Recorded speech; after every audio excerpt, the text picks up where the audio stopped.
Thomas, it's up for grabs now! Thomas! Magic ball from Bergkamp to Patrick Vieira! Oh, would you believe it? Oh, right, what a way to get it! Fabulous solo goal by Thierry Henry. Champions.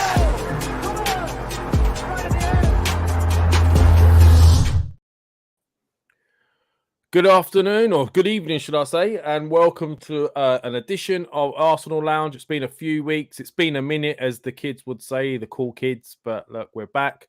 It's not the best one to come back to, but it is what it is. Before we go on, I just want to say hello to the panel, as always, starting with Tom. Every time I see Tom, the back changes. What's going on? The backdrop's forever changing, Tom. Yeah, I've got some more scarves now. The last time, it's actually mad considering the fact that we haven't done a show in so long. The last time we spoke, I hadn't been to Chicago, and I've come back from Chicago since then. So that's how long it's been. Oh my God, that's so bad. Now to visit a whole new continent and come back since we last did a show. You've gone and conquered an entire continent and come back, yeah? Yeah, it was great. It was a great trip. Great trip. How was it whilst we're here, whilst we've got you here? I mean, yeah, it was great. Obviously, talk the us through result, what you went.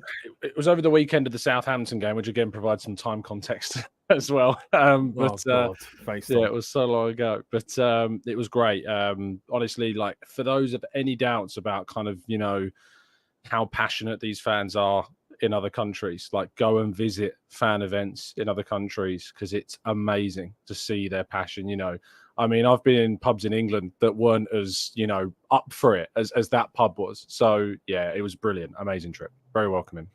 Well, yeah, I mean, the next time my fans are calling for me to go to another continent, I'll certainly be looking to do that. But, I mean, one man who can probably conquer a couple of continents is the man here himself, Mo. How you doing? Representing Palestine, as always. Yeah, as always. I'm not too bad.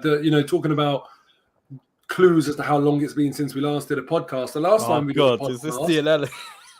We were in a title race. Oh God, that's even worse. Probably in the thick of a title race. And now, and I choose to come back today. Was it after West Ham? Was that the last time we did a show? I think so. Yeah. I've missed it. I'm not going to lie. It's been a difficult few weeks, but. Look, I'll touch on a few things towards the end of the show. Maybe you guys can help me out as well. But look, as Mo rightly says, I mean, look, a few weeks ago, we were in a title race. I bravely decided to tweet yesterday that I had an inkling that Everton might get something out of yesterday's game. Yeah. Of course, as always, it goes the total opposite. And lo and behold, City do their business, and we know what's happened with Arsenal. So, I mean, look, guys, I'm going to have to ask you for help with this, because I didn't get a chance to watch the game in real time yesterday, caught up with it. After I found out the result last night, I was reluctant to watch the game, as you can imagine. But I know Mo would have been there. Tom, was you there yesterday? Yeah. So talk me through it, guys. What on earth happened? Why have we suddenly performed like we did against Newcastle and suddenly capitulated at home to Brighton? I mean, I watched the replays. I mean, Kyrgios on the first goal. Could you imagine Tony Adams going down holding his foot whilst leaving someone in the box to head of the goalie? I mean, I'll start with you, Tom. What did you make of yesterday? What on earth happened, mate? Yeah, it's gutting. I would be lying if I said I wasn't concerned about our opposition after, they got game, obviously, because Everton had like 22% possession in that match and just basically scored every chance that fell their way. It was it massively flattered Everton, that game. And Brighton clearly came with a game plan that was perfect, that they executed it perfectly, near perfectly. I think they could have gone 1-0 up in the first half, and Cisco should have scored his chance that Mitoma set up. And, it's probably the best away performance of a side I've seen at the Emirates this season, probably more so even than the Man City game. I think Brighton were brilliant, is the way you caveat the start of this. But from an Arsenal perspective, it was just disappointing. Obviously, we created chances in the first half, didn't take them. Erdegaard had one that he decided to kind of lay off instead of shooting, which he should have shot. Saka had a chance that he put wide. Jesus had a chance as well. I think there's one other I'm forgetting too. And we didn't take them. And if you don't do that against teams as good as Brighton, they punish you. And I agree with you, Kivior. There's discussions about whether or not it's a foul. For me, if that happens in the other box and our goal gets ruled out, I'm feeling very frustrated that it would have been ruled out. And I think it was the right decision that it wasn't ruled out. And Kivior, for however good he's been, and he has been good in the last 2 games, and I've been very impressed with him in the last 2 games, it is frustrating that happens there. And it's a learning curve for him. He will learn from that, and he will know that you just got to stand it up. You just got to carry on playing, otherwise, you're going to get punished. You can't. And he came out afterwards and said he was kind of hoping VAR would overturn it, and you just can't gamble. You can't hope for something to come and save you. Surely you still have to do your job first, right? Absolutely, yeah. He should just take the pain. If it hurts, it hurts. He carried on and completed the game fine. So, it wasn't like it was a serious injury. It might have hurt at the moment, but you've got to play through that pain in that moment and put defending in first in that situation.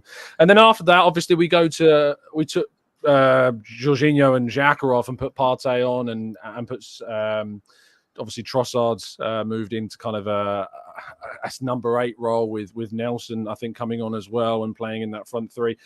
And it just opened up the biggest gaps in the world in midfield for Brighton to just carve through. And they played the counter-attacking game absolutely perfectly.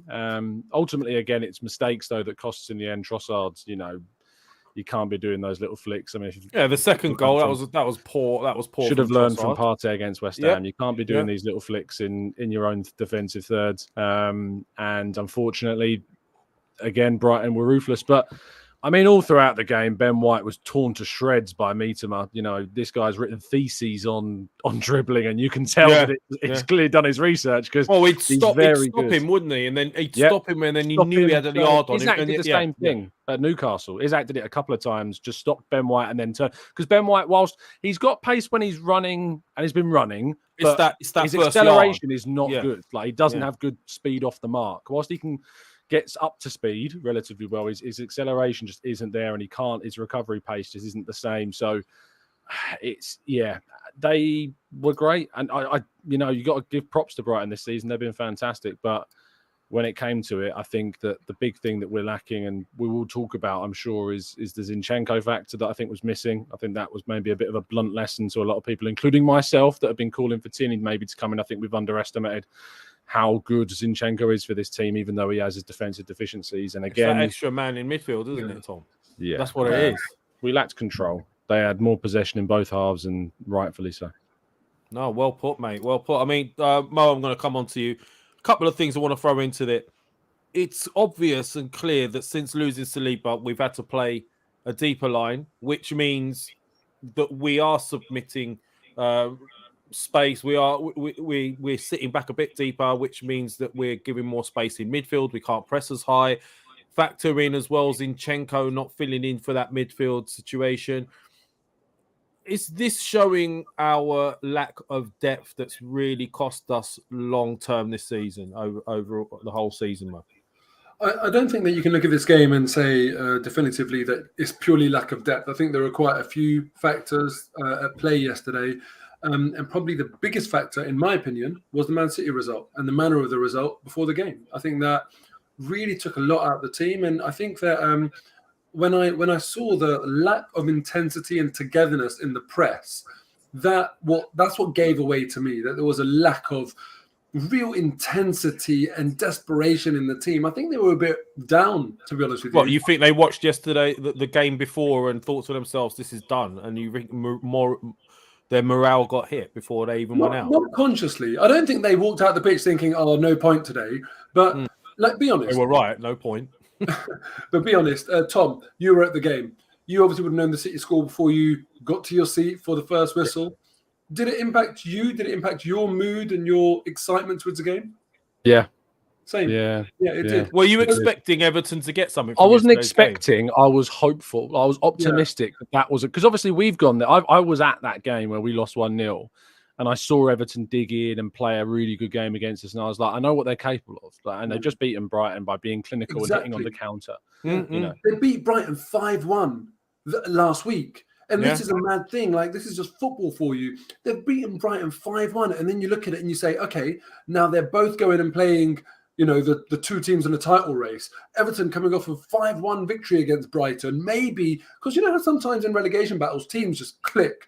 They just get that focus and they turn it on. They will win every game, and you think to yourself, "What have you been doing all season?" And I thought, is that Everton's turning point? And throw in Leeds' result as well the day before. Yeah. And then also you look at the fact that Brighton, coming off the back of that defeat, are going away to Arsenal. Everton are now at home to Man City. And you think to yourself, all right, look, maybe there could be something here. But you know what? The reason it deflated me wasn't just the fact that Man City won, because, deep down, I did expect them to win, even though I was hopeful that maybe Everton can scrap for their lives. It was the manner of the victory. It was just so good, so machine-like. And eventually it breaks your resolve. It does. I kind of in my own content said they're like vampires. They just suck the life out of you, constantly. It's like imagine you're in a boxing fight with Man City and you're throwing your best shots at them up to the final round, and then they just kind of like, okay, none of it affected me. You kind of like punch yourself out, and I feel like that's what Arsenal have done this season a little bit. So it got to us. That's for me the biggest factor. The second factor is that no Zinchenko, no Saliba, Martinelli got forced off early, and even though it's a manager's decision, and I don't blame him, no Partey in the team.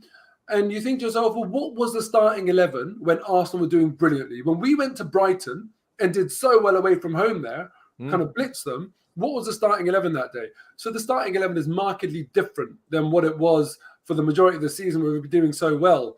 And I think that was another factor. And finally, I feel like, another factor potentially was just the fact that Brighton was so bloody good. And you have to say that. It's not all about Arsenal and Arsenal's failings and Arsenal did this or didn't do this. Brighton were incredible.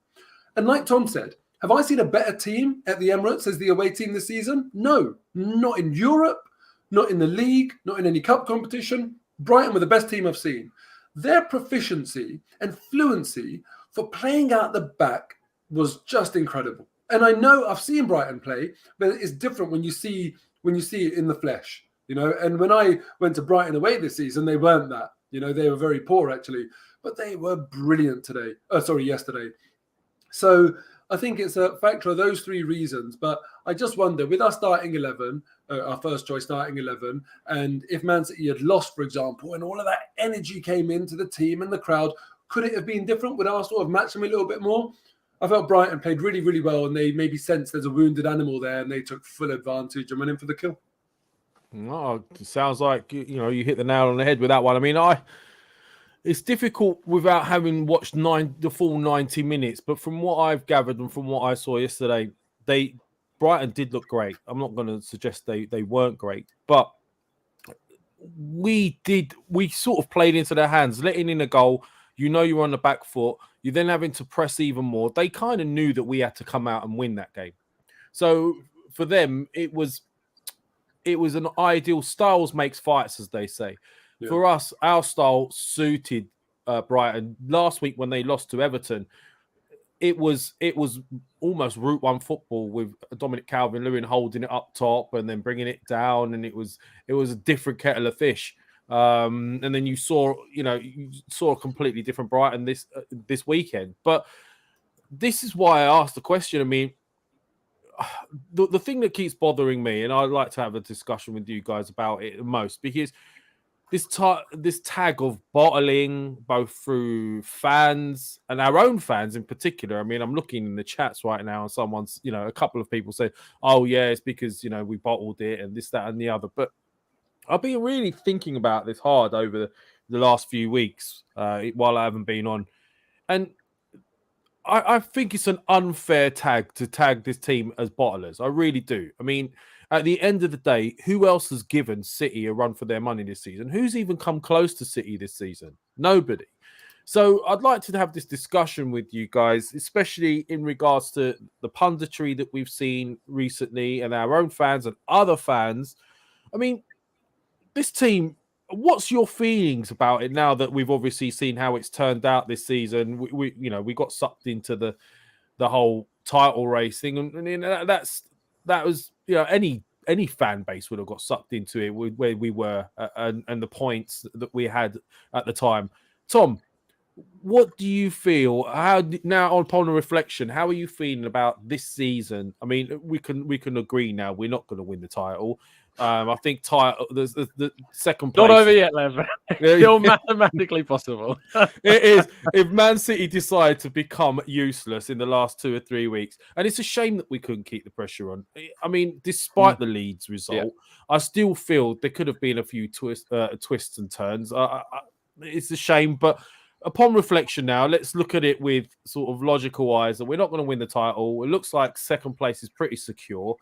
How are you feeling about this season overall and where we finished up? I did. I'll tell you, yesterday was a horrible day. You know, beyond just the result. I've had, like yourself, Lev. I've had chaos going on behind the scenes. I've had, on the way, but I waited in the mix zone for an hour, which is, after Arsenal lose, you're optimistic. You're a very optimistic person to stand in the mix zone, hoping you're going to get a player talk to you because, many of the times this season it doesn't happen. After Man City, we got Ramsdale. Did you get someone yesterday? No, we didn't. Man City, Ramsdale walked past us, and Simon from the Evening Standard was like, "You got 2 minutes, Aaron?" He was like, "All right then," and came back and had a chat with us. And yesterday it was like, nah, I can't say that I get frustrated about it all that much in these contexts because I have empathy for the players. I have empathy for their frustration because I'm a fan. Some of the journalists that are there aren't Arsenal fans, so they may not have the same empathy that I do in that sense. And I was frustrated. I'll still go there. I'll still wait. I'll be patient. And I know I'm very lucky to be fortunate in that position. So if I get a player, I see it as a massive plus, rather than it just being kind of fulfilling a duty or whatever. I think that, and then on the way home, got on the train, sat on the train, 20 minutes went by, it was supposed to leave, again got cancelled, standing on the platform, waiting. And it just felt like that day was just falling apart of the scenes. But what it did do is it gave me a lot of time to kind of reflect individually about not just the game, but the season. And I did a show this morning that I pre-recorded before I shot off to London again to go to work. And I talked a lot about how I used the terminology. I said, don't let anyone take this season away from you as an Arsenal fan. Don't let anyone ruin what this season is for us, because this season's important. This season's really key. Have we won anything? No.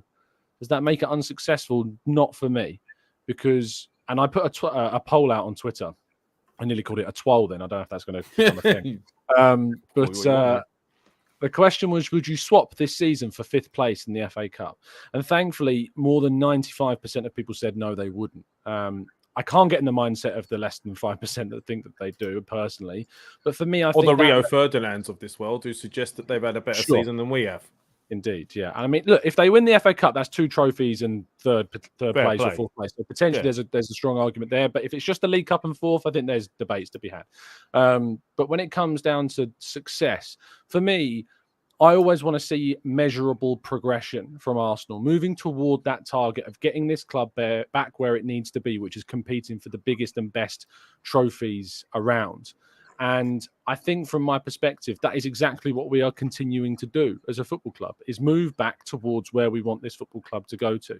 And this season went well beyond what I ever thought in terms of a progressive step that we would take, well beyond what I thought that we would do this season. And I look back at it and think, I'm not going to let people, rival fans, fellow fans, pundits, say that we've bottled it or try and sully the season that we've had, because I think we've done some great things. And the thing is, I can actually identify the reasons why we didn't win the league. I know why we didn't win the league. It's because we're up against probably the best team of the Premier League generation ever. The mechanical, industrial consistency that team have, is a joke. Like, quite frankly, we could have got more points this season than the Invincibles got, and we still might not win the league. And that's what we're up against. You could arguably say 2 teams. Look, if we'd have won this game, absolutely. If we'd have beat Brighton and won these last 2 games, we would have matched the Invincible season's point tally. We might finish just 3 points off it. And that tells you what you're going up against. And I also know that this team, wasn't the squad. It's not ready for that. I didn't feel it was ready. And what Arteta's managed to take it to so close is beyond my wildest dreams and expectation for what I thought this squad is. But what it's given me the belief, because I know what we need. I know that we need to add some top-class midfielders, and I'm confident that we're going to do that. And I can tell the club are aiming to do that. It's not like back in the day where you'd have Mo out with a placard outside the Emirates screaming for the owners to invest, because we know that they are going to invest. They tried to do that in January. They were willing to put up 100 million for Mudryk. They were willing to stump up 70 million for Caicedo. We are going to try and spend in the summer. We're going to try and add with significant investment this summer, and I'm looking forward to seeing it happen. But I can see what we need, and it's adding competitive options in loads of positions, and we simply didn't have enough of that in the squad this season to do it. And I'm not surprised that we went into the season in that way, because I know a lot of other people were pretty content with what the squad looked like to go for a top 4 challenge, which is what we thought it was going to be for. For a top of the table challenge, it's not quite there, but I think we are very close to getting very close to that Man City team, and I think this season's been evidence of that. No, I would tend to agree with you, and I'm trying to look at this logically again. I'm looking at some of the guys in the chat very quickly before I come to you, Mo. Big hello to James, Paul, Arslan, Pack, Shax, Defunky Punk, Cher, Karen. There's a few of you. There's a lot of different sort of opinions in there, and people say we bottled it and this, that, and the other, with the point swing and all that stuff. But at the end of the day, there have been teams, in my opinion, that have been prepped to challenge for the title far longer than Arsenal have, and have got nowhere near City this season. And I'm actually surprised that we got this close this season. But Mo, having time to sort of reflect on it, how are you feeling about it all? Because yes, we can say that from the position we were in, which was a strong position, we had a chance, and you can argue that with some people in here that we did bottle it.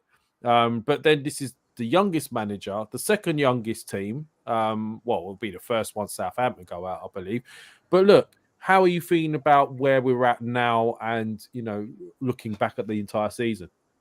Yeah, I'm 38 years old, and my first ever Arsenal game was in 1997. That I actually went to the stadium, right? So I've been following Arsenal a long time. And it's hard to surprise someone like myself that's been following football as closely and as passionately as I have been. I'm not surprised in the slightest at the way it's played out. It's I've never truly believed Arsenal were going to win the title. Is the honest truth. I've always felt like Man City are favourites.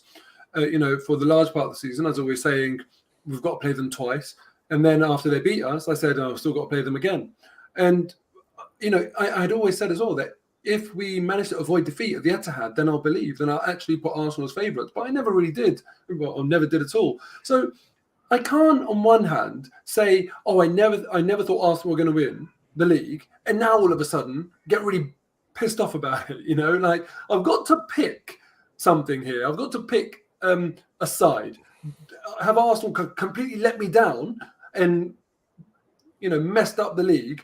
Or do I think actually, wow, we're doing above expectations, and I'm surprised about where we are. So I'm going to stay consistent. I'm proud of this team. We played rubbish against Brighton, and I went down to the front and I clapped them off. And I'm sure they realise that they're not being clapped for that performance today.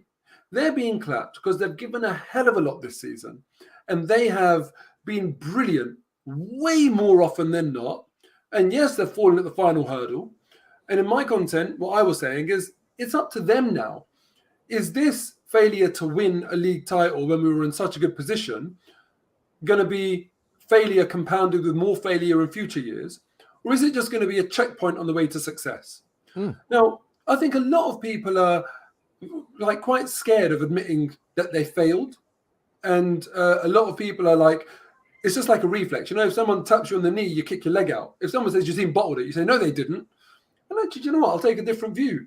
From where we were in the league, the points tally that we had, have we bottled it? Yeah, slightly. Yeah, slightly, yeah. It's not the biggest bottle job I've ever seen in the world. We haven't finished third in a 2-horse race or anything. But what I'm saying is, yeah, to a degree, we have. Southampton at home, you look at that, 2-goal leads. At Anfield, maybe you can say, all right, that's a tough place. At West Ham, yeah. Our performance in the Man City away game, didn't show a lot of courage. Bottle is a synonym for courage. Was Liverpool away the catalyst for this as well, though? Maybe. But look, Anfield's a really, really tough place to go to. So I'm completely comfortable with other fans laughing at us. I'm completely comfortable with accepting the fact that, yes, this is failure, because it's not for me to decide what constitutes success and failure in the world of elite sport. Something else defines success or failure. And that's something that's made out of metal and it's really shiny and you put ribbons on it. That determines whether it's been success or failure. Now, it all depends where you are in your journey, etc. But and people set different criteria. I'm a firm believer that at Arsenal, a trophy, you have to win a trophy to have had a successful season. Now, I wouldn't actually ever pitch the fact that this has been a failure of a season for Arsenal. Yes, we have failed to win a trophy. There's definitely an element of failure. And I wouldn't ever say that, it's been a success because I want to win a trophy. But it's been a hell of a lot of positivity in the season. And I feel a lot better about Arsenal at the end of the season than I did at the start of the season. And I think that's always a really important question to ask yourself. Where would you rather be, in the position that you were at the start or the end? If I'm a Chelsea fan, I'm saying no, we've gone the wrong way. That's really worrying to me. And you know what's interesting? Chelsea and Liverpool, for example, no one is saying that they bottled it. And they didn't bottle it. They absolutely didn't bottle it because they were never even in a position to bottle it. So it kind of football's very tough at times. It's cruel because you've got to do really, really well to be in the position where you get these accusations and these labels thrown at you. And I welcome that. That's what it's all about. When Arsenal finished second in the league during our incredible era under Arsene Wenger, we didn't get the accusations of bottling it because we were proper contenders. And I think what Arsenal need to do now is earn that respect, like Liverpool. I don't think people say, Liverpool, you bottled it when they were doing really, really well and they finished second. You have to earn that respect. I'm scared that is this just going to be the one-off season where we were competing? But actually, do you know what? A lot of games that I've seen this season have told me actually there's character to this team. And on one hand, we talk about them being a young team. I don't use that as an excuse for failure, but what I do is I allow that to excite me for future years. Because if they do stay together and grow together, and I think they will stay together because I think there is excitement in this team and in this club, fans, manager, team, coaching staff, whatever. I think that's enough to keep them there with Champions League football and say, do you know what? Yeah, actually, I think maybe we can achieve something. This season would have given them a lot of belief. But the counter argument to that is that now it's 2 seasons in a row. We're at the crunch business end of the season. We've failed to meet our objective. Last year, we capitulated with top 4. This year, I'll admit it, we've capitulated with winning the title. Now, we need to stop the capitulation because I don't want it to become a habit of this team. We've seen other teams where, they try and mollycoddle themselves and they excuse this really, really bad habit they have of never, ever achieving anything. We need to make sure that we don't do that. But I believe in this team. I believe in this manager. And I believe that they've got what it takes to put it right themselves. So I'm excited as an Arsenal fan. I'm happy for people to give us that banter and all that stick. That's fine. It's all good by me. I am proud of the performances from this team this season, but also massively frustrated that, we couldn't see it through to the end. Well, you made some interesting points there, Mo, that I want to sort of go into as well. It's all a matter of perception, in the sense of, you've mentioned Chelsea, Man United, for example, just a couple of teams there. Chelsea have spent 600 plus million over the course of the last year or so. Man United have spent quite a lot of money. They've had a lot of flops in that team. Yes, they've won a small trophy. The definition of bottle job is one that interests me quite a bit, because how is a team challenge? I know what you're saying in a sense. We capitulated last year with a top 4 chase, but we've also progressed this season and capitulated in a totally different way. We've gone into top 4, which is what our original objective was, and we've gone beyond that, and we've actually over-exceeded to the point where we were challenging for a title unexpectedly. And yes, it's inevitable that we get sucked into the title race. We could dream about it, but I mean, I'll come to you with this as Tom. Bottle job. Firstly, a definition of that. How do you see that? Secondly, I find it really strange that on one hand, people could turn around and say that Man City is probably the best team in the world, expected to win the Champions League, which is the creme de la creme. But yet, if we come second to them, that's somehow a bottle job. What's your thoughts on that? Look, at the end of the day, bottle job is the terminology is subjective. Yes. What I see is that is not what someone else is going to see. Success, as Mo said to him, is winning a trophy. I personally see this season as successful because it's what I measure success is around progression, and moving toward that ultimate goal. And that's just my view. Like Mo has his view about trophy, and I respect that point of view. And I'm not going to tell Mo he's this and that, like you might see some people on Twitter, because we have respectful discussions on here. I think to get bogged down too much in the whole bottling thing, as I myself have been guilty of last night and this morning, maybe getting bogged down. It's infuriating. I don't. In the end, Lev, I don't care. Like, at the end of the day, I don't really care. What I do care about is that I've had some great times this season, and that I'm really confident, based upon what I've seen this season, that I'm going to have even more great times in the near and hopefully long-term future. And I think that's what I'm going to take away from this season, is that I've seen tangible evidence that we're on the right path, that we're doing the right things, that I know what needs to happen. Look, I put the end, besides Man City, take them out of the equation for a second.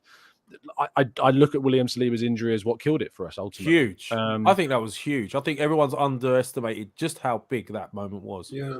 Well, maybe some have. I think we all know he's huge. What I do think though is what's, I don't use the word great about that, but what is good about that is that it's a really fixable problem. Like, you go out and you add a competitive option to that position so that it's not Rob Holding and it's not Jakub Kiwior coming in. And I don't buy into the, we should have replaced Rob Holding a long time ago, because we've spent over 100 million doing that in the last 2 summers.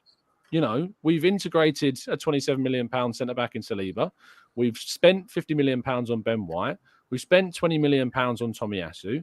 And then in January, we spent another 20 million pounds on another centre back that came in for Rob Holding. Like, I can't begrudge the club of spending 120 million quid to push Rob Holding back to 4th place in that position. I can't begrudge them at that. Go on, Mo. I know that you're on the edge of your seat, mate. I was going to say, with the Saliba thing, right? I've said this throughout the whole season. Fans, and I don't know why I think I'm special and I get it and no one else does, but you are special. Maybe that's just my own massive inflated ego. But look, I don't think fans understand the pressure cooker environment of a title run-in. It's unbelievably tough. Just as fans, we're not the ones doing this. This is the day job where your coming of age sort of performances are dependent on it, or your sort of greatness in the game, like your ability for a club of the magnitude of Arsenal to break that 19-year-old elephant in the room of not winning a trophy. This is huge for the players. Can you imagine Saka's stock, how it goes up in world football, how his career is defined by him having such an amazing season? Ødegaard, the redemption story, how much all of this means to those people as individuals, right? So I look at it as myself as a fan. Very, very often this season, I'm obsessing over it. I'm thinking about it a lot. Thinking about it last thing before I go to sleep. Like, I hope Arsenal win the league this year, stuff like that. So for the players, it's so much greater than that. It's so much more than that. So when you come into those final 8 games of the season, I don't think fans understand what's going on mentally and how difficult it is to cope. So when Saliba gets injured, that starts making people feel nervous. You can probably survive that injury in the early part of the season, not the latter part of the season, where everything needs to be perfect because you're already on edge. So I think it's quite hard to separate the Saliba injury from just the manic, pressure cooker environment of the last 8 games when you've got Man City behind you. It takes a very accomplished team to sort of deal with it. And that's what we're seeing with Man City. Arsenal would have been better served being second to Man City throughout all of this period, I think. But hey, it wasn't that way. And so be it. So I think we are obsessing over the bottlers thing far too much. I really, really think we are. It only really bothers me when it's an Arsenal fan saying, we're bottlers. Yeah.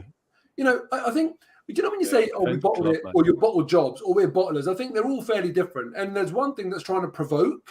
When you're saying you bottle jobs, that's provocative. And when you're saying, we bottled it to an extent, I think that's sort of like objective. So I think that's a really good point. You know, I can get over Mo, you know, media or rival fans calling us bottlers. I just can't get into that mindset. You know, if you're an Arsenal fan, oh, we're bottlers. You know, look at us. We bottled it. Well, I don't get it. I've seen some huge accounts asking for Arteta to be sacked as well. Like, yeah, you're never going to get into their headspace. But I think when it comes to like at the end of this season, if you're an Arsenal fan, you're gutted. That's the primary emotion I feel. I'm gutted. I'm absolutely gutted we didn't win it. But my secondary feeling is, bloody hell, we've done what a season we've had. You know exactly. And do you know what? That it's funny because like I've had a blast this season. I really have. I've been desperate to go to every single game, and I've been so excited going to the stadium.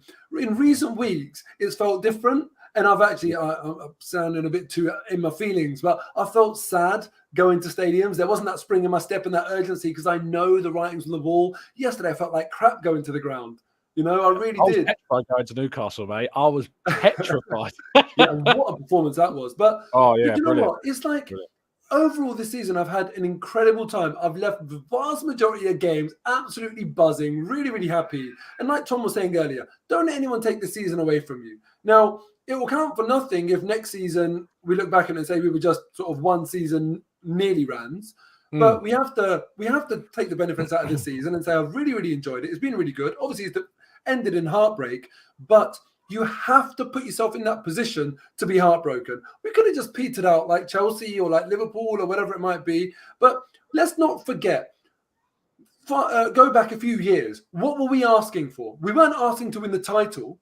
no, We weren't asking for Champions League qualification because that's a bit of an unambitious target. It's just more of a, you know, a business-led target. We were saying we want to be challengers again. So here we are. And now we're complaining. When you're challenging, you're not always going to have it your way. Even our greatest team, the Invincibles, even they didn't have it all of their way. They never went back-to-back, you know, winning a league title. So they didn't have it all their way. Let's put our arm around this team a little bit. Let's be a bit fair to them and say, you've done really, really well. Now go on better next year. That's all we can say as fans. I saw an interesting interview. I can't remember who it was. It's a top athlete in, I think it was an NFL or something like that, or NBA. And he was questioned. And he said something that was quite mad to think about. But even the very best, they spend most of their career losing. Yeah. Because even the very best, to win the best, the top titles, you're not going to win them all the time, are you? You might win them more than others, but you'll lose more than you win. Yeah. You know, that was Giannis, and I were going to butcher the surname, so I won't even try, but an NBA player. And he was saying that, you know, he was basically saying there's no failure. And I disagree with him. I think there is failure. I just want people need to be less scared of failure. Everyone fails in probably every day. We fail in some way or another. That's fine. It's part of life. And it's about your mentality. It's about how you harness that failure and whether it makes you fold or whether it pushes you onto greater heights. So, and that's what I was saying earlier. Failure. Is it going to be failure compounded with failure, or is it going to be failure as a journey? It's a checkpoint on the journey to success. That's what we have to ask. And it's funny because I saw that a few weeks back, that Janice comment. And today I came across an Ed Sheeran clip. And that well-known athlete. No, but he's won loads of titles, mate. He wins every time. Listen, supremely successful bloke. But it was funny because he was saying something very similar to what I said in my content yesterday, and that was a case of like he doesn't like the way the world treats failure. You don't have to be embarrassed about it. It's fine. Your time will come, hopefully. And failure is, you know, how many trophies are there to win for Premier League teams? Maximum 4.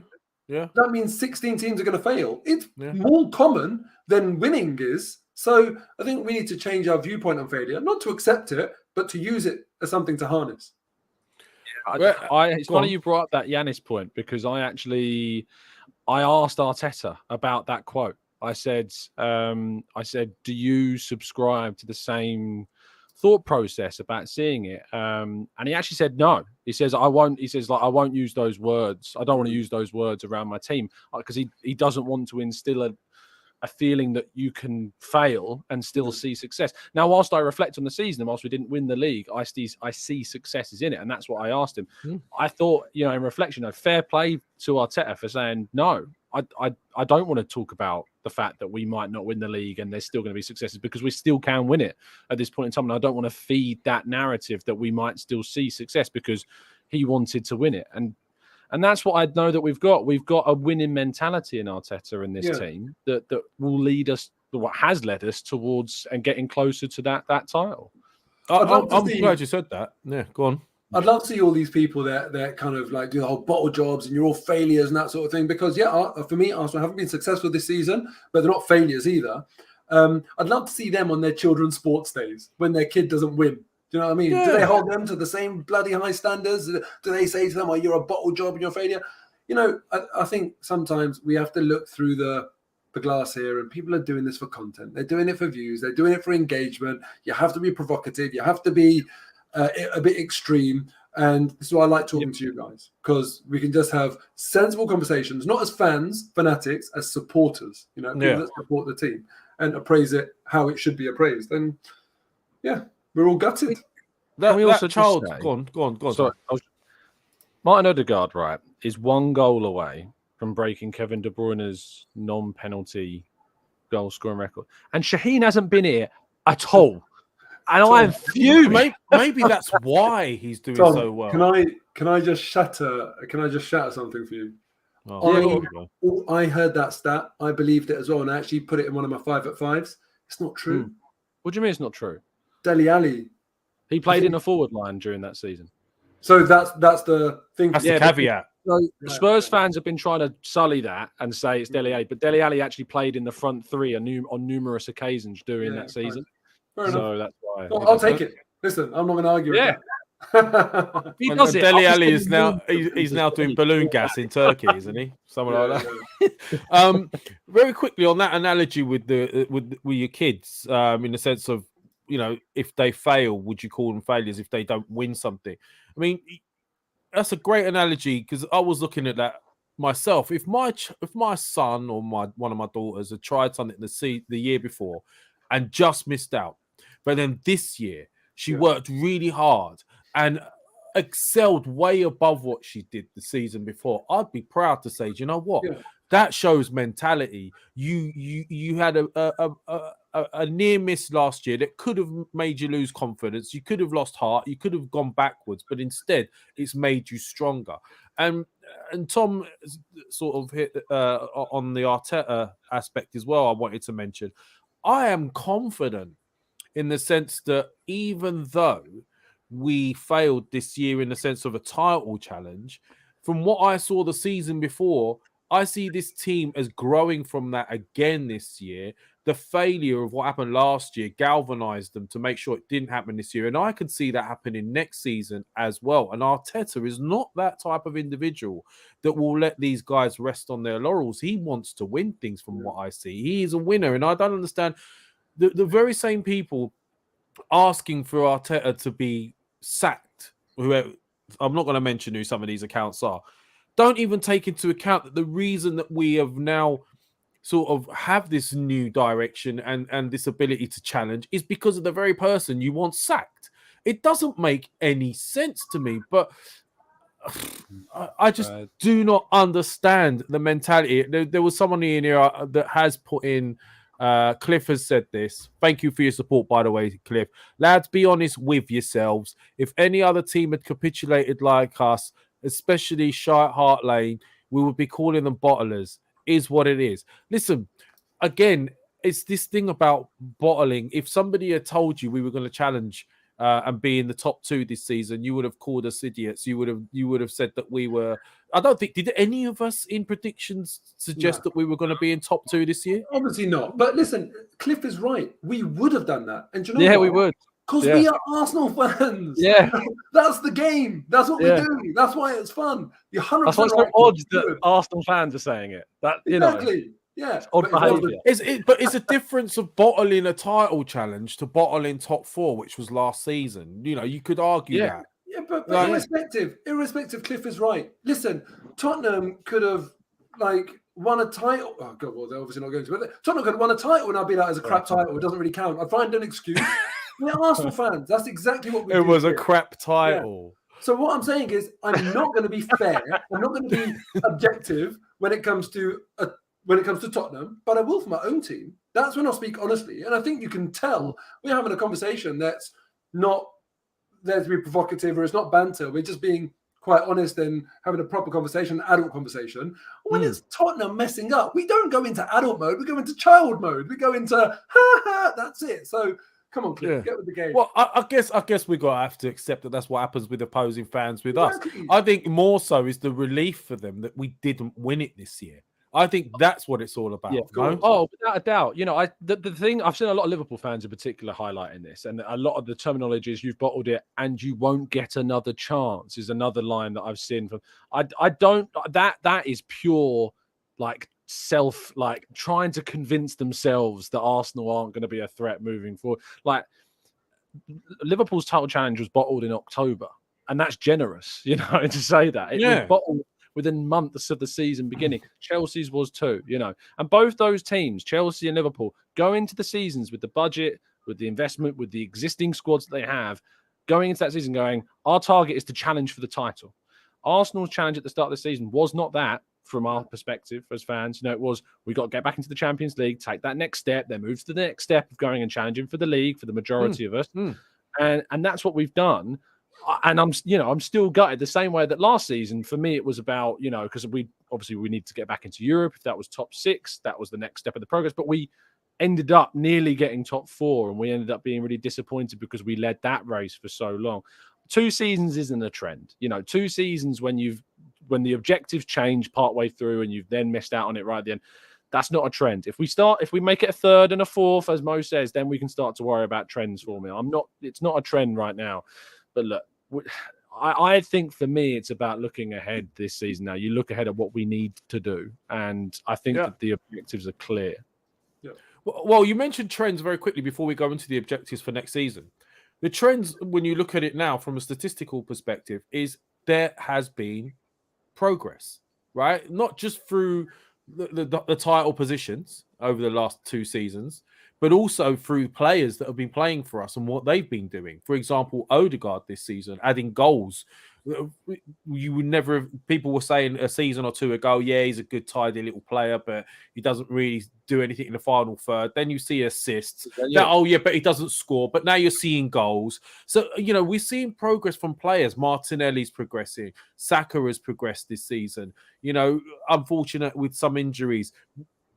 Looking at it from the standpoint for next season, I know it's early, we still got a couple of games left, but surely when we're looking at next season already, the goalposts have moved dramatically in the sense of what we're looking at next season. And also, another thing, and we'll come to you first with this, Mo.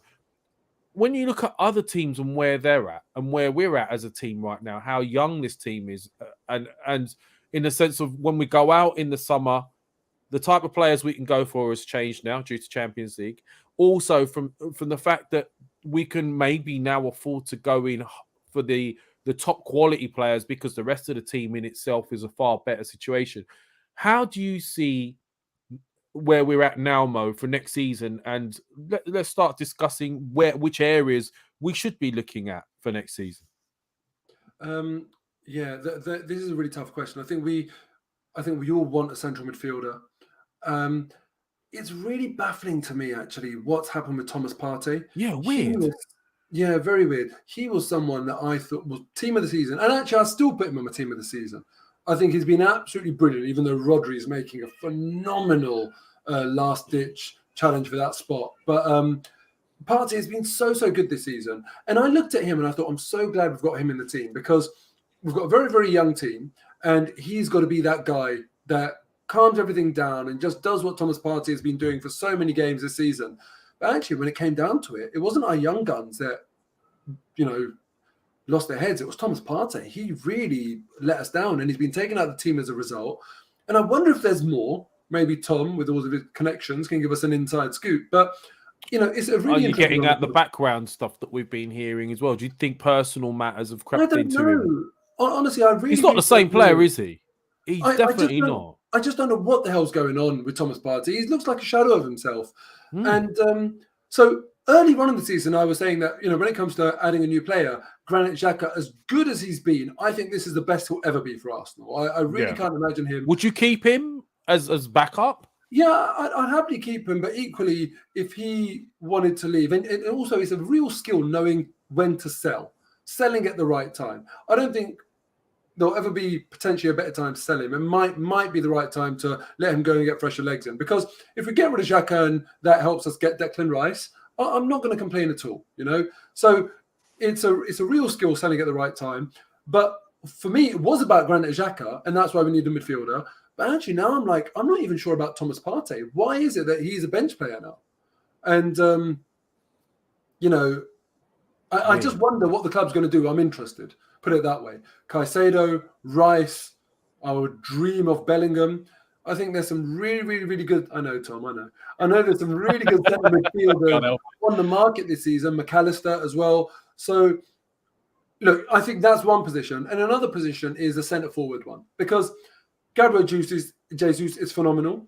Arsenal, as far as I know, are the only team in Europe's top 5 leagues that have got 4 players on 10 plus goals in the league. Right, so it might be that the way Gabriel Jesus plays facilitates that system, and he allows other people to get goals. And I believe in that. I believe that theory. So if we decide to go and get a striker that's more goal-getting focused, it might be that Saka, Martinelli, Odegaard don't get as much goals, and overall you haven't increased the goal output of the team. So on one hand, I think of that, and I think, no, Jesus is such a good player, such a brilliant footballer that perhaps we should keep him. On the other hand, I think if someone offered me Osimhen, for example, who would walk into the team and Jesus was a number 2, I can't say no to that. And what an incredible number 2. Whether he'd accept it is another thing, but what an incredible number 2. So they're the 2 positions that I'm thinking of, but central midfield is the key. And you know, in terms of centre-back or right-back, perhaps we need to go and get a proper right-back, even though Ben White has been amazing this season. And Ben White he'll get plenty of games being right-back / centre-back. Difficulty with that is, how do you say to Ben White after the season that he's had, is that you're not first choice in any position?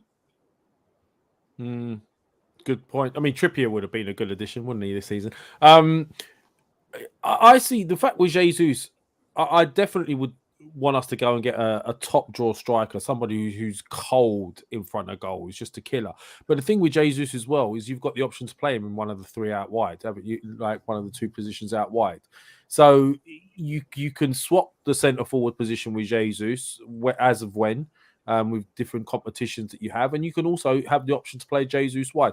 Tom, what do you see in this side, and where do you see Arteta going with it in the summer? Because I think we're in a really healthy position. If you look at for example, there's a guy on the chat who's been chatting utter nonsense called Slevin E, right? I've got to bring him up because I've seen some of the stuff he's written. Arteta has had time and money and wasn't even expected to come top 4 this season, Tim Pot manager. But then you've got Chelsea spent 600 million sitting in 10th.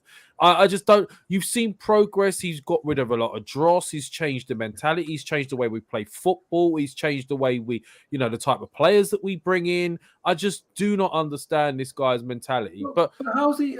So he spent a lot of time and money. So what does Slevin expect him to do then? Off the back of apparently, if you spend time, if you've got time and you've been given money, you should be winning titles. And he's also said Liverpool and Chelsea have won the Champions League. Well, Liverpool also went 20, 30 years without a title before that.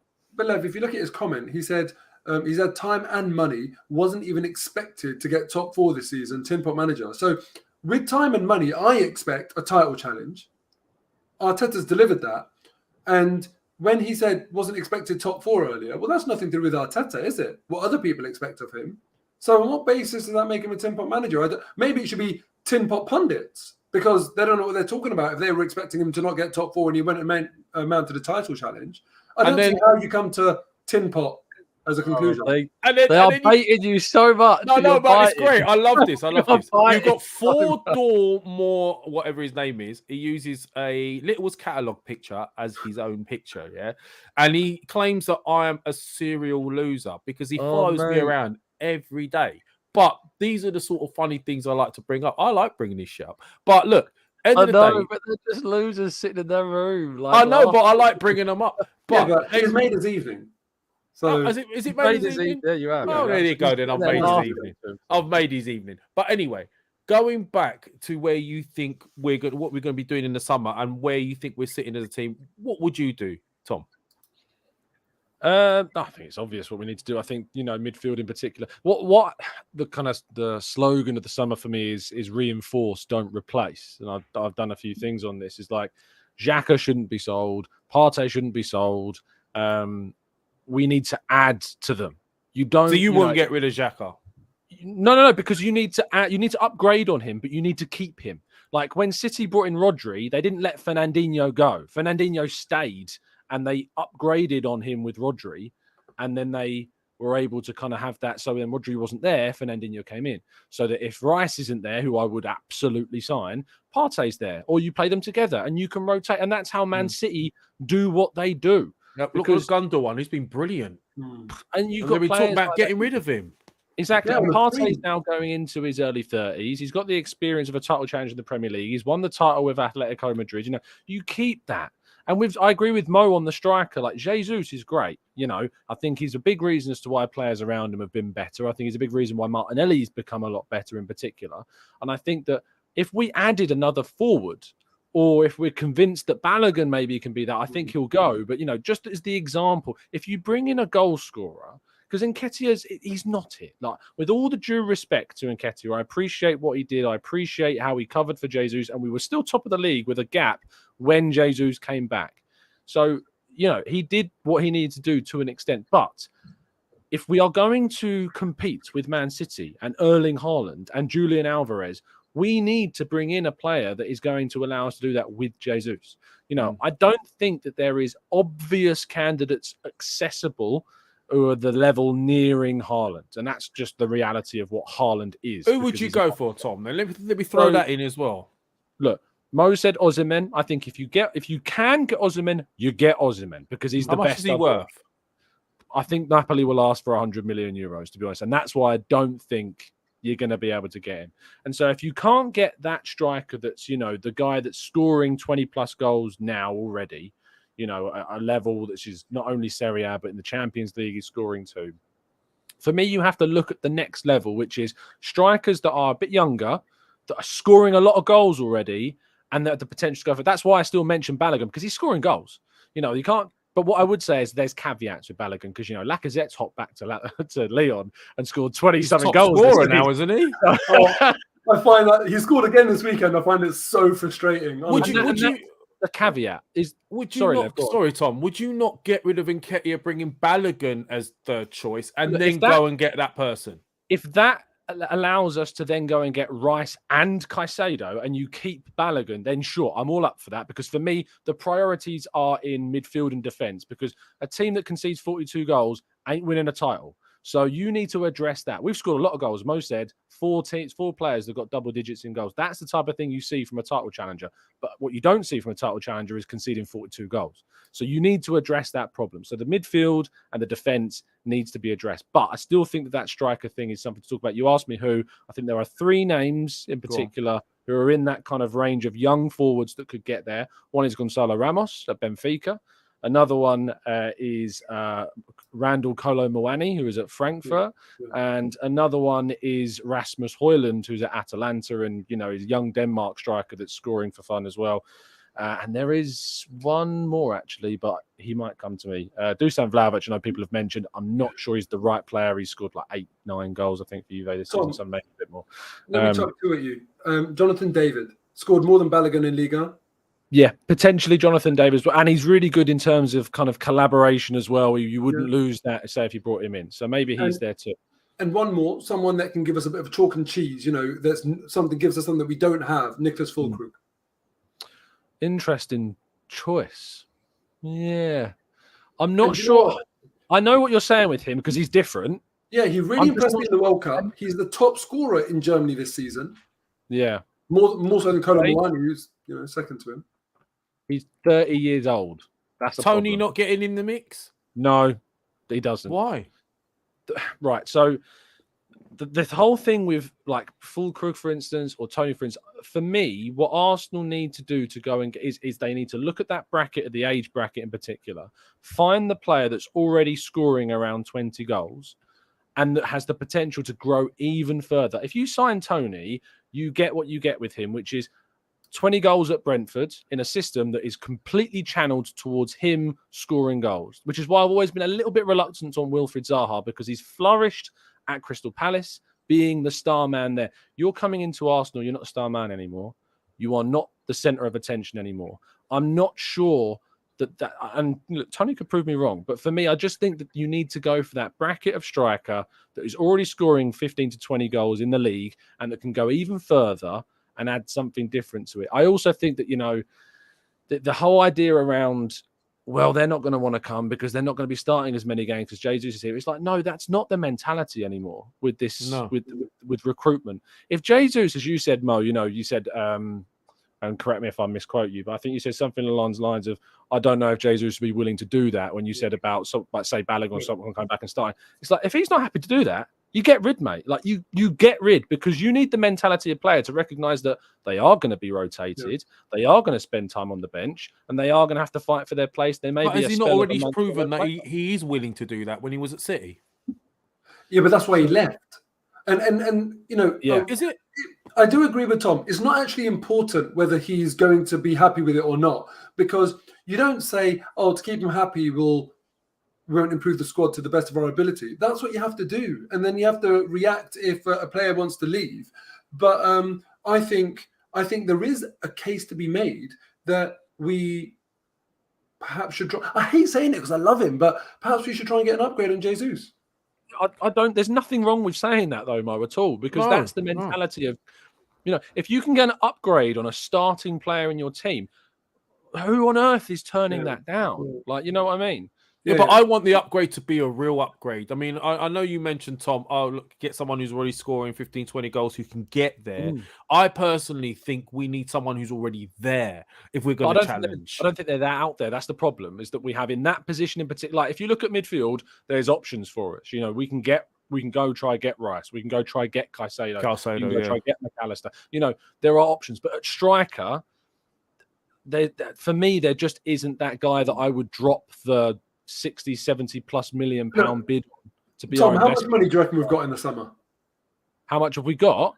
Good question. No idea, but I think we got a lot. Look, if you go on the fact that we were going to pay 80 million for Mudryk, we must have money in the bank. Oh yeah, I think we're in line for a record spend this summer. Yeah. That's what I just think to myself, look, I think Balogun is worth a shout. I really do. I think he's been brilliant in Liga this season, and he deserves a go. I would put him ahead of Eddie Nketiah. And people find that a bit jarring as Arsenal fans, because it's like, we've given Nketiah the number 14 and the big contract, and Balogun hasn't done anything at Arsenal. But you ask any other club in Europe, who would you rather have? They'll say Balogun because of what he's done this season. He's more of a killer in front of goal, isn't he? Let's be honest. Yeah, and this is why I say Füllkrug, Tom, he's played at the highest level. He's very different to what we have. I'm not saying he would walk into the starting lineup, but if it means that we go and get that Declan Rice or that Jude Bellingham, which will never happen, then Füllkrug is a really, really good plan B. I almost miss Giroud. I miss having Olivier Giroud. It's funny you say that, yeah. As someone that can come in and say, do you know what, it's not working today, so I'm going to give you something different. And that's why I just kind of feel like, look, we need to think outside the box and add a new string to our bow with this team. Anyone go Tomori at the back? Go and buy a Tomori? Oh, yeah, absolutely. You go and get Tomori any day. Come on. What Dejan says in there in the chat, just to highlight that comment where he says, Arteta sticks to his first team. He doesn't rotate players. Look at Saka. He's been playing him well since April, but he still starts every game. There is a really obvious answer to this thing. And that's simply because Arteta knows that the rotational options aren't good enough of what we have right now. And that's played a big part, I think. And when we've missed Partey, when we didn't have him at United and we lost, and when we didn't have him at home against City and we lost, and this period that we've been without Saliba and we've been losing, and then when we were without Zinchenko and we dropped points at West Ham and then lost against Brighton, it's because the options that we've got, he doesn't trust them. Now, thankfully, a lot of those players aren't his signings. Some of them are. And some of them, he will take absolutely the fall for. But Tierney, for me, you move him on now. I'd hate the word flip-flop because it's often associated with the manager situation. But I have genuinely been a real flip-flop about the Tierney thing for the last month. I've been back and forth about whether to keep him, whether to not, because I look at Tierney and Trossard as the only genuine two, what I would describe as rotatable options, without necessarily seeing the quality of player individually drop too much. Anyone else, maybe Jorginho, potentially, but Partey's really good. But Jorginho's obviously come in and done a good job. But Tierney and Trossard are, for me, the only two I looked at and said, based upon who they're competing with, the level doesn't really drop when they come in. The difference with Tierney is that he just doesn't suit that position for what Arteta wants. And that's why I think you move him on. I think you invest in another fullback that can come in and compete with Zinchenko, but offer what Zinchenko offers, so that when Zinchenko has his injury issues, which he's had, you've got someone that can come in and do exactly what Zinchenko's done to nearly as, because it's going to be difficult to get someone as good unless maybe it's a Cancelo, which is being touted at the moment, but even he's got his own issues at the moment and has done at Bayern. But you have to find competition, and I think that's why that's why Arteta doesn't rotate, because he doesn't have the depth. Let me give you a bit of a weird option: Sadio Mane. You're really testing me now, Mo. He's not enjoying his time at Bayern. I think I could definitely see a move out for him. He's 31. What is it with you? Do you want the whole team to have bus passes? Is that what you want? I want experience in the team and I want winners. No, that's fine, but I don't think you have to go with age to get experience. Like Declan Rice has 200 plus Premier League appearances at 24. That's experience and longevity. Also winners. Yeah, so I still think there are young. Yeah, Zinchenko and Jesus have won the league 3 times. Yeah, but we just need more of it, Tom. We need more of it. Yeah, I agree with you. The age thing is always going to be an issue. I think we're more likely to go for Zaha on a free. I don't mind Zaha on a free in a sense of impact. I think I actually don't mind having someone like Zaha, but I do think we need an actual cold-blooded killer in front of goal. We really need somebody that could take us to that next level in these tough games. But also on the right back side, you guys think he's going to go for somebody that can do the inverted role on the right side as well? Yeah, I love the link to Mohamed Simakan. Like, if Arsenal can get Mohamed Simakan this summer, that's a brilliant addition. Because you're talking about someone that can not only play right back and has done really well and got 3 goals and 6 assists this season playing right back for Leipzig in the league, across all competitions, but also has played 10 plus games at right centre back as well. And I think, Tom, Leipzig this weekend, they were losing with about 3 minutes to go, and they're in the Champions League place hunt, and they went and won 2-1. It would have been a lot easier if they didn't produce what was an incredible comeback for them. Yeah. But that's what we have to. We know we're now going to have to go into the market as a Champions League side. We're already being demanded big fees because of who we are, and also because of the chaos that other clubs have done in the market. We are going to have to do that. I think we are probably going to have to go pretty close to 100 million to get Rice. That's probably going to be. Arsenal won't want to, and they'll try to get it down, or they'll try to make it incentivized. They'll try to put it into segments because they want to go more than just Rice. We want to spend more than just on him, and I think they'd love to get 2 midfielders if they could. But, that's what we are going to have to do. I'm not going to have the same level of sympathy as I've had in previous windows this summer. We have to be ruthless. We have to get our priority targets. If we don't get our priority targets, then, I will be asking questions of Edu. Because you can't, in a summer where you've just challenged for a title. I wrote a piece about the fact that this is the most attractive Arsenal have been in 20 years. For me, more so than even when we got to the Champions League final, because that Arsenal team that got to the Champions League final were coming toward the end of that group. Vieira had already left, Henry left the summer after the final. We are the most attractive we have ever been in the last 20 years since we last won the league. You've got to use that. Like, you have to. Yeah. Can I ask we can afford to go for quality over quantity. Go on, man. 100%. Sergio Busquets. What are you doing to me? Like, why? Me and you can play for them, Mo. Look, you know who I would take on a free? Ilkay Gundogan, right? I'll give you that. Yeah. I don't think they're going to let him go after. I don't think they're going to let him go after this season. Yes or no?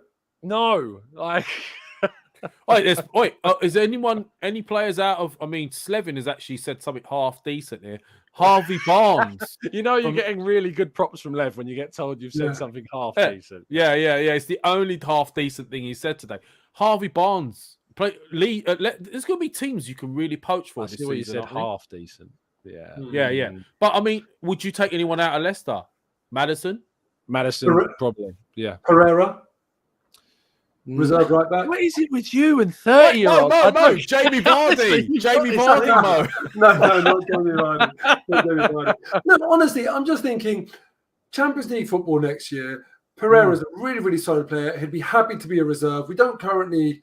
Well, then again, we have got Tomiyasu. I forget. You know, he's injured, but I think there are I think there is certain positions where I agree with you. I think there is, you know, and we've really lowered the average age of the group as well. And I think you can afford to add some of those key players if they're winners.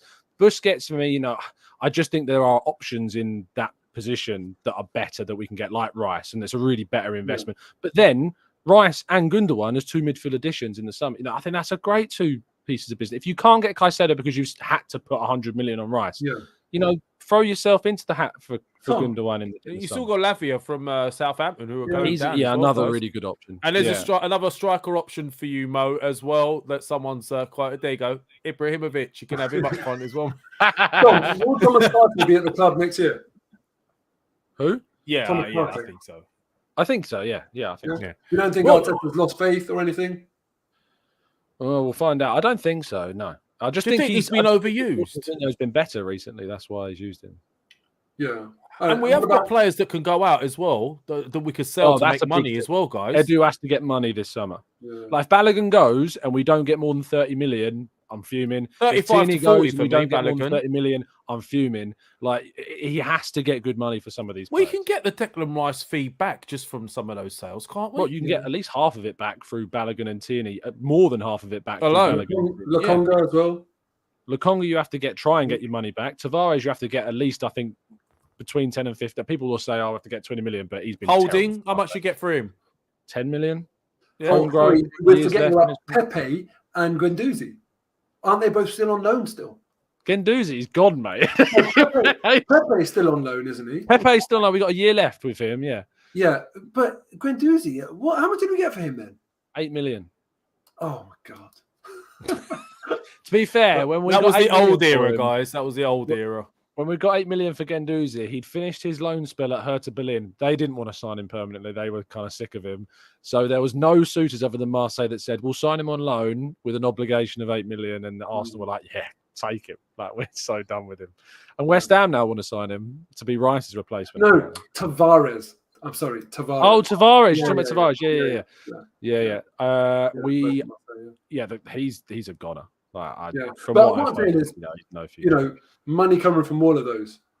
Well, you're looking minimum 60 million for Balogun and Tierney, surely. Yeah, minimum for both of those if they go. We can get most of the Rice fee back if we get Rice. But the rumours are with Rice as well. City are coming in with an offer with Calvin Phillips. They're threatening to give him Calvin Phillips as well with the deal. So they can do that. They can do that. But what I mean, with Pepe? You'd be lucky to get 10 million. I think you'd be lucky to get double digits. I think we'll end up probably paying him out of his contract, if I'm honest. That's my prediction with Pepe. We're paying Pepe to leave.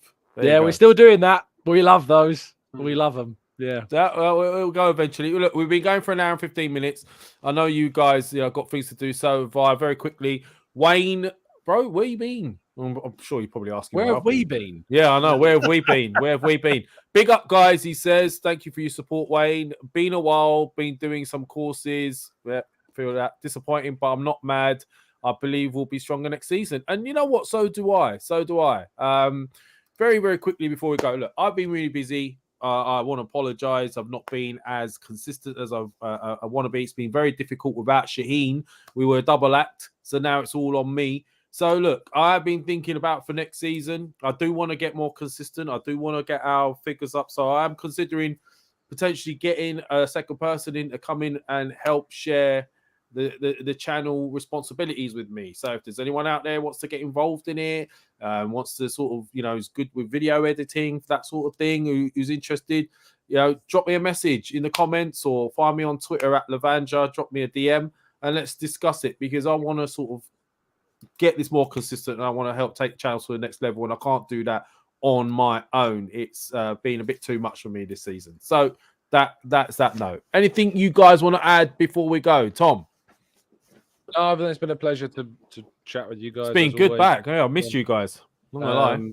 Yeah, while we've been gone, we raised a lot of money over at TGT with a couple of things. We raised a $1,500 for the Arsenal Foundation, which went into the Arsenal Visions fundraiser, which raised more than $400,000 in the end, which was an unbelievable brilliant work.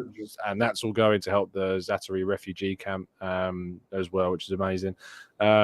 We raised around £600 for Cancer Macmillan support as well. So yeah, it's been a humbling month of kind of recognizing community, and we got a good community here as well. So I think it's important to highlight that. I've just seen a comment. Sorry, Mo, before I come to you. That's borderline a bit borderline racist, but also a little bit funny. Is Shaheen in Guantanamo? That's what I've been asked. But there you go. Mo. Nothing, man. Listen, I think we've said everything there is to say. Proud of this team, gutted as well. But let's be supporters, and fingers crossed next year is the coming of age year that we were all hoping this year would have been. Oh, there you go. And you can find Mo at Arsenal Mo8 and also at 5 at 5 and on his YouTube channel. You can find Tom at Goon Talk TV. He's there every morning, 8 a.m. whilst I'm having a shower. He's just there all the time. Not in person, obviously, but yeah, he's there. But look, guys, it's been great to be back. It's been great seeing some of you in here. I'll be back next week, I promise. If you have anything, put it in your comments. Oh, predictions for the game. I mean, let's carry it on anyway. Doing that. We are still doing it. We do it in the WhatsApp groups, don't we? Is anything changed with that? No, I need to tally it all up because we've been so hit and miss. But go on then. Nottingham Forest away. Away. Oh my God, I would have been so much more confident a couple of weeks ago. 2-0 Arsenal. A Cantona. You're next. I'm going to say 1-1. Ooh, confident. I'll go with the win then to close the gap. 3-1 Arsenal. 3-1. Let us know in the comments as well. People already saying one. Afsar said 8-0. Well, it's always very Arsenal to do well when the pressure's off. Yeah, that's very true. Last game of the say? season, last season, I said 2-0 Arsenal. 2-0. Yeah. Stephen OT said 2-2. Neil is saying 3-1 Arsenal. Slevin is going off on one again as always. But look, guys, thank you for joining us. I want to go and get some food in me and look forward to seeing you guys next week. Thank you for coming, Mo. Thank you for coming, Tom. And we're going to do this now. Let me make sure I do this properly as I'm back. We're out of here. It's been the Arsenal Lounge. Good night.